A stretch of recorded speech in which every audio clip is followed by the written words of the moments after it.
रत्नागिरी शहराजवळील घोड्याच्या नालीच्या आकाराचा रत्नदुर्ग हा किल्ला 3 टेकडीवर विभागलेल्या या किल्ल्याचा बालेकिल्ला पश्चिमेकडील टेकडीवर आहे। मुख्य प्रवेशद्वारापासूनचा डांबरी रस्ता किल्ल्याच्या बालेकिल्ल्यापर्यंत येतो।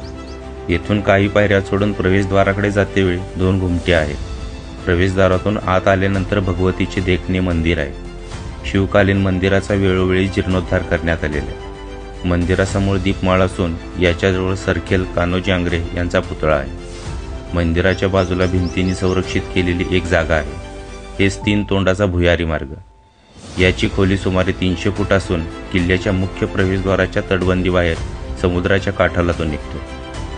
बालेकिल्ल्याच्या तटबंदीस फेरी मारतेवेळी रेडे बुरुज लागतो। यावर एक स्तंभ उभारलेला आहे। किल्ल्यात एक लहान तळे व एक विहीर आहे।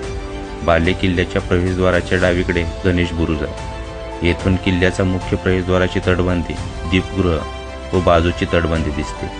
पुढे तटबंदीत वाघ्या बुरुज, टळक्या बुरुज व पश्चिमेकडील बाजूस वेताळ बुरुज लागतो। या बुरुजावरून किल्ल्याच्या समुद्राकडील बाजूचे तासलेले कातळ व समुद्राचे विहंगम दृश्य नजरेस पडते।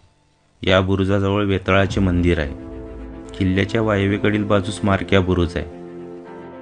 रत्नदुर्गचा हा बालेकिल्ला 1 तासात पाहून होतो।